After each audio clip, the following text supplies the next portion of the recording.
Hi friends, ಅಭಿರುಚಿಗೆ ಸ್ವಾಗತ. ಇವತ್ತು ಅವಲಕ್ಕಿ ಉಪ್ಪಿಟ್ಟು ಮಾಡ್ತಾಯಿದ್ದೀನಿ. ತುಂಬ ಚೆನ್ನಾಗಿರುತ್ತೆ. ಸ್ವಲ್ಪ ಸಾಸಿವೆ, ಸ್ವಲ್ಪ ಕಡಲೆಬೇಳೆ, ಉದ್ದಿನಬೇಳೆ,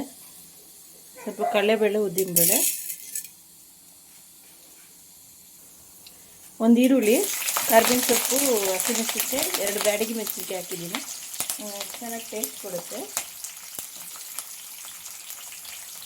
ಅರ್ಧ ಟೊಮೆಟೊ ಹಾಕ್ತಾಯಿದ್ದೀನಿ. ಚೆನ್ನಾಗಿರುತ್ತೆ, ರುಚಿ ಕೊಡುತ್ತೆ ಟೊಮೆಟೊ.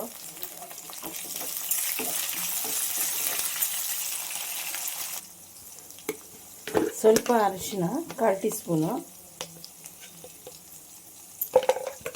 ಸಾಲ್ಟ್ ಸ್ವಲ್ಪ, ಅರ್ಧ ಟೀ ಸ್ಪೂನ್ ಸಾಲ್ಟು, ಅವಲಕ್ಕಿ ಹಾಕ್ತಾಯಿದ್ದೀನಿ. ತೊಳೆದ್ಬಿಟ್ಟು ಒಂದು ಸ್ವಲ್ಪ ನೀರು ಚಿಮ್ಸಿ ಇಕ್ಕಿದ್ದೆ. ಮೇಲೆ ಸ್ವಲ್ಪ ಕೊತ್ತಂಬರಿ, ಸ್ವಲ್ಪ ತೆಂಗಿನಕಾಯಿ,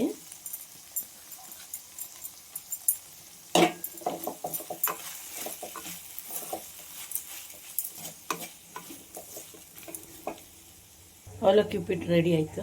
ನೋಡಿ, ಅವಲಕ್ಕಿ ಉಪ್ಪಿಟ್ಟು ರೆಡಿ ಆಗಿದೆ. ತುಂಬ ರುಚಿಯಾಗೂ ಇರುತ್ತೆ.